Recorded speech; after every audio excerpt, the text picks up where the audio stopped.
আসসালামু আলাইকুম রহমতুল্লাহ। আমি মির্জা তারিকুল ইসলাম আছি আপনাদের সাথে। যে যেখান থেকে শুনছেন, দেশে অথবা বিদেশে, যেখানেই থাকেন, সবাইকে শুভকামনা। ভিউয়ার্স,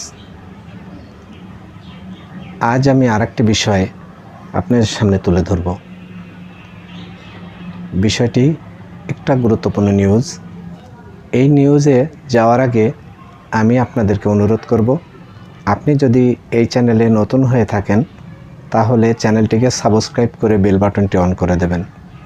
তাতে এই চ্যানেল থেকে প্রচারিত যে কোনো ভিডিও সবার আগে আপনার ফোনে নোটিফিকেশান দেবে। ভিউয়ার্স, এখন যে বিষয়টি আমরা আলোচনা করব সেটা বাংলাদেশের জন্য একটা অত্যন্ত গুরুত্বপূর্ণ বিষয়। একসময় আমেরিকান প্রতিনিধি দলে যারা থাকতেন বা আসতেন এখানে, তাদের মধ্যে ডোনাল্ড লুকে আমেরিকান ঝড় হিসেবে বিভিন্ন পত্রিকা অথবা গণমাধ্যমের মধ্যে আমরা বলতে শুনেছি। ভিউয়ার্স, আজকে যে নিউজটি আপনাদের দেব সেটা আমেরিকান ঝড় নয়, বরং আমেরিকা আশীর্বাদ হয়ে আসবে বাংলাদেশের জন্য।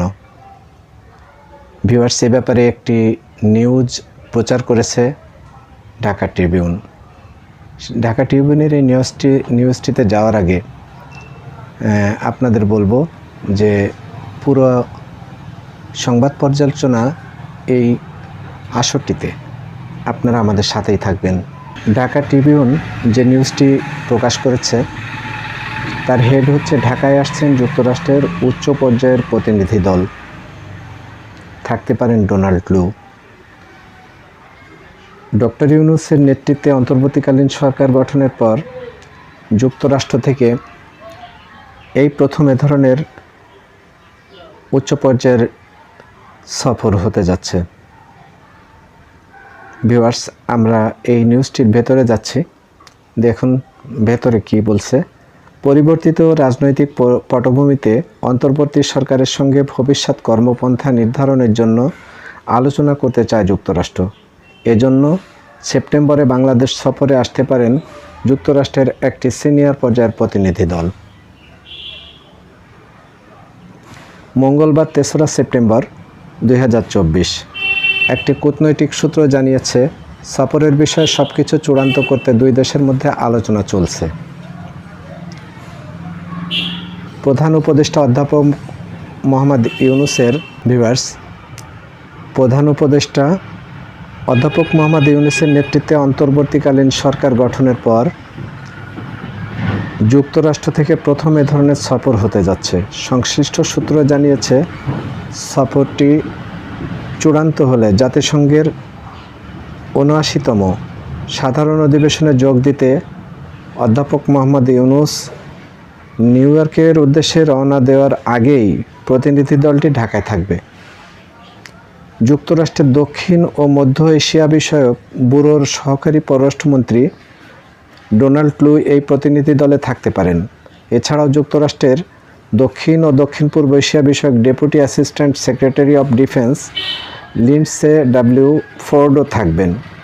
এই অঞ্চলের প্রতিরক্ষা কৌশল এবং পরিকল্পনা, উন্নয়ন ও বাস্তবায়ন সম্পর্কিত সমস্ত নীতিগত সিদ্ধান্ত, এই বিষয়গুলোর ক্ষেত্রে প্রতিরক্ষা বিভাগের মধ্যে সিনিয়র নেতৃত্বে এর প্রধান উপদেষ্টা হিসেবে কাজ করেন তিনি। তার দায়িত্বের মধ্যে রয়েছে আফগানিস্তান বাদে ভারত ও অন্যান্য দক্ষিণ এশিয়ার দেশগুলোর সঙ্গে দক্ষিণ পূর্ব এশিয়ার দেশগুলোর সঙ্গে দ্বিপাক্ষিক সুরক্ষা সম্পর্ক নিয়ে কাজ করা। যোগ দিতে পারেন যুক্তরাষ্ট্রের deputy under secretary assistant secretary for international finance ব্রেন্ট Neiman মার্কিন যুক্তরাষ্ট্রের ট্রেজারি বিভাগের ইন্টারন্যাশনাল ফাইন্যান্সের আন্তর্জাতিক ডেপুটি আন্ডার সেক্রেটারি হিসেবে দায়িত্ব পালন করছেন। এছাড়াও ইউএসএআইডির একজন প্রতিনিধি থাকতে পারেন। প্রতিনিধি দলটি তাদের অন্যান্য কর্মসূচির পাশাপাশি প্রধান উপদেষ্টা অধ্যাপক মোহাম্মদ ইউনূস, পররাষ্ট্র উপদেষ্টা মোহাম্মদ তৌহিদ হোসেন ও অর্থ উপদেষ্টা ডক্টর সালেহ উদ্দিন আহমেদের সঙ্গে দেখা করবেন। ওয়াশিংটনের একটি সূত্র বলেছে, আরও কয়েকটা দিন অপেক্ষা করতে হবে, এই মুহূর্তে শেয়ার করার মতো কিছু নেই। ভিউয়ার্স, আমরা এতক্ষণ শুনছিলাম আমেরিকান প্রতিনিধি দলে বাংলাদেশের যে সম্ভাব্য সফর সামনে আসছে, এই সফরে মার্কিন প্রতিনিধি দলে মার্কিন পররাষ্ট্রমন্ত্রী দক্ষিণ এশিয়া বিষয়ক উনি ডোনাল্ড লু অত্যন্ত বিচক্ষণ একজন কূটনীতিক, এবং এই কূটনীতিকের সফর শুনে অনেক দেশের মানুষেরা ভয়ও পেয়ে যায়। বিশেষ করে পাকিস্তানের মতো দেশে ডোনাল্ড লুয়ের সফরের পরে পাকিস্তান ইমরান সরকারের পতন হয় বলে আমরা শুনেছি গণমাধ্যমে। ভিউয়ার্স, এজন্য অত্যন্ত গুরুত্বপূর্ণ একজন কূটনীতিক হিসেবে আমেরিকার এই পররাষ্ট্রমন্ত্রী দক্ষিণ এশিয়া বিষয়ক ডোনাল্ড লু এনার সফরকে খুব গুরুত্বের সাথেই দেখা হয়। ভিউয়ার্স, আমরা আশা করি বাংলাদেশের বর্তমান পরিবর্তিত প্রেক্ষাপটে ডক্টর মোহাম্মদ ইউনূসের এই তত্ত্বাবধায়ক বা ইন্টিরিম গভর্নমেন্ট আমরা যেটাই বলি না কেন, এই সময়ে তার আগমনটা একটা সুবাতাস বইয়ে দেবে বাংলাদেশের ইতিহাসের জন্য। সেরকম একটি পরিবর্তিত পরিস্থিতিতে আমাদের দেশে আমেরিকান উচ্চ পর্যায়ের প্রতিনিধিদের এরকম একটি আগমন বলে আমরা শুনতে পেলাম, জানতে পারলাম ঢাকা ট্রিবিউন পত্রিকার সূত্র মতে।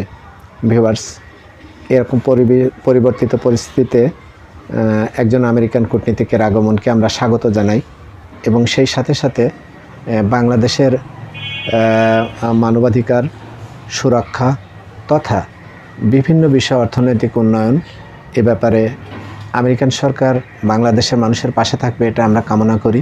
এবং সেই সাথে সাথে ডোনাল্ড লুয়ের আগাম সফর বার্তাকে আমরা স্বাগত জানাচ্ছি বাংলাদেশের মানুষ হিসেবে। এ ব্যাপারে আমরা আশা করছি যে সময়টা পেছনে চলে গেছে, বিভিন্নভাবে চেষ্টাও হয়েছিল গণতন্ত্র সুরক্ষার জন্য, ভোটাধিকার সুরক্ষার জন্য আমেরিকান সরকারের পক্ষ থেকে যে ভূমিকাগুলো নেওয়া হয়েছিল, সেই বিষয়ের পরেও বর্তমান পরিবর্তিত পরিস্থিতিতে বৈষম্য বিরোধী ছাত্র আন্দোলনের রক্তের বিনিময়ে, অসংখ্য ছাত্রদের রক্তের বিনিময়ে তাদের এই দ্বিতীয়বার স্বাধীনতা অর্জনের এই সময়টায় আমেরিকা বাংলাদেশের বন্ধু হিসেবে বৈষম্য বিরোধী ছাত্র আন্দোলনের এই বিপ্লবকে তারাও সেইভাবে মূল্যায়ন করবে বলে আমরা আশা করি।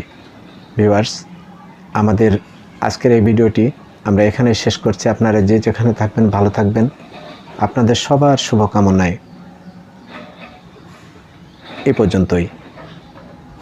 আপনাদের ভালো থাকার প্রত্যাশায় সবসময় থাকবো আমরা। আপনারা আমাদের সাথেই থাকবেন, চ্যানেলটিকে সাবস্ক্রাইব করে। ভালো থাকবেন সবাই।